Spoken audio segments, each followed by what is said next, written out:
Bonjour à toutes et à tous, bienvenue dans cette nouvelle édition. Toute l'information de la région, on est ensemble pendant 8 minutes pour faire donc le point. Et attention, on va commencer avec un spoiler. Si vous n'avez pas regardé le dernier épisode de Top Chef, diffusé ce mercredi sur M6, vous avez quelques secondes pour vous boucher les oreilles.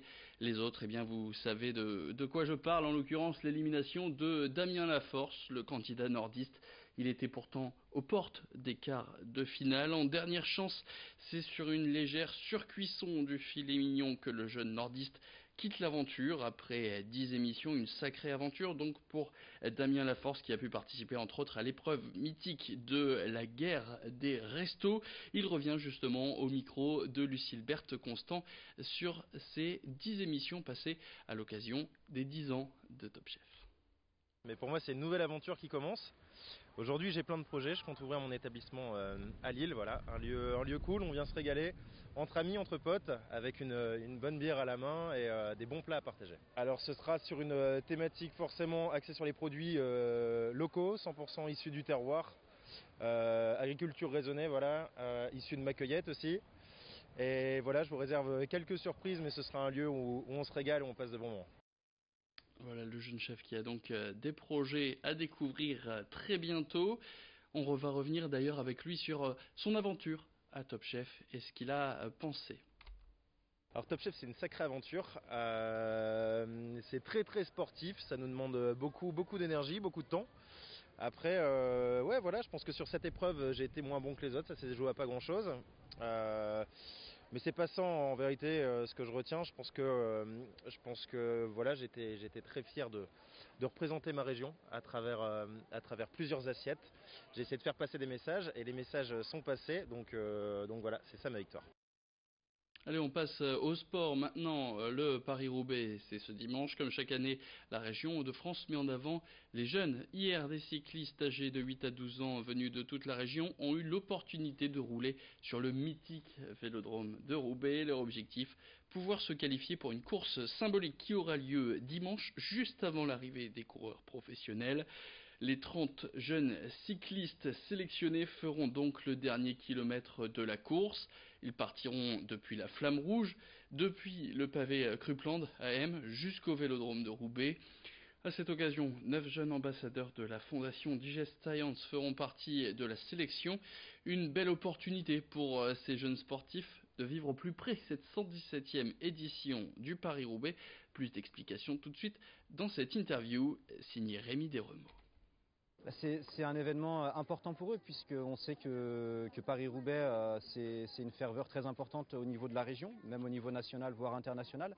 Et pour eux c'est l'opportunité d'arriver sur ce vélodrome avec la foule et le contexte que vont avoir les coureurs professionnels quelques heures après. Ça peut être une source de motivation supplémentaire. Après il va rester encore de nombreuses années et de beaucoup d'étapes à franchir pour qu'ils puissent continuer à arriver à très haut niveau et éventuellement passer professionnel un jour. Allez, on ouvre une page mouvement de contestation dans cette édition. C'est un mouvement de colère qui va débuter ce vendredi et qui pourrait durer jusqu'à 8 jours. Les facteurs donc qui vont manifester en cause la réorganisation de leur journée de travail. Ils pourraient être amenés à distribuer le courrier de 9h à 17h. Des horaires qui sont donc plus tardifs que ceux qu'ils sont actuellement et des horaires qui pourraient changer d'ici au mois de février et mars 2020, donc dans un peu moins d'un an. Autre élément de protestation pour ces salariés de la Poste, la fermeture d'un site de distribution ALM qui comprend une quarantaine de salariés. Je vous propose tout de suite d'écouter Antoine Paris. Il est secrétaire CGT au CHSTC de la Poste à Lille. Il répondait aux questions que lui posait Idil Gunaï. Forcément, il va y avoir un impact très important sur les usagers, sur la qualité de service. Il faut savoir aussi qu'actuellement, le facteur, c'est lui qui prépare sa tournée. Là, elle va être préparée par quelqu'un d'autre. Et donc, il y aura une coupure méridienne qui va être imposée aux facteurs. C'est un bouleversement total de leurs horaires de travail parce que les facteurs distribuaient le matin actuellement. Là, ça va être étalé sur toute la journée.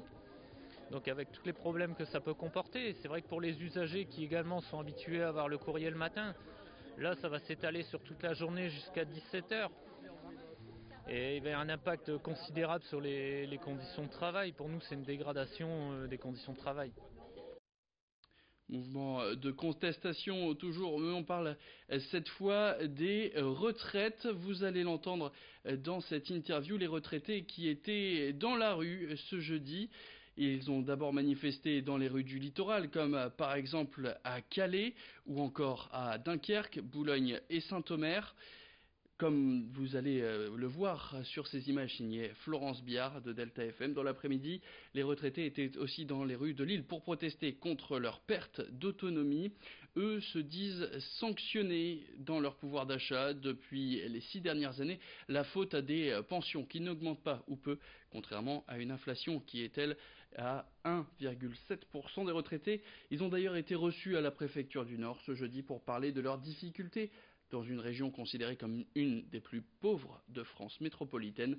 Pour en parler, Adrien Lannoy a contacté par téléphone Jacques Lefebvre, le responsable CGT des retraités du Nord. Une population plus vieillissante, plus fragile, y compris avec beaucoup de difficultés, comme par exemple l'accès au transport ou l'accès aux services publics. Le service public de proximité pour beaucoup sont de plus en plus supprimés. Donc un éloignement des services publics qui oblige les retraités à prendre un véhicule quand ils en ont un, ou alors à avoir recours plus exactement à un parent, un ami, etc. pour faire des opérations. Donc c'est très compliqué à tout point de vue. Non, actuellement on n'a toujours aucune réponse de la part du gouvernement. Le gouvernement, malgré le fait qu'il a annoncé qu'il prendrait en compte un certain nombre de choses, pour l'instant c'est toujours 0,3% de revalorisation en 2019 et en 2020. La suppression de la hausse de la CSG pour tous les retraités, par exemple, c'est toujours pas d'actualité. Et la revalorisation normale des pensions, c'est toujours pas d'actualité non plus, quoi. Et c'est la fin de cette édition. Merci à tous de l'avoir suivi. Tout de suite, la météo.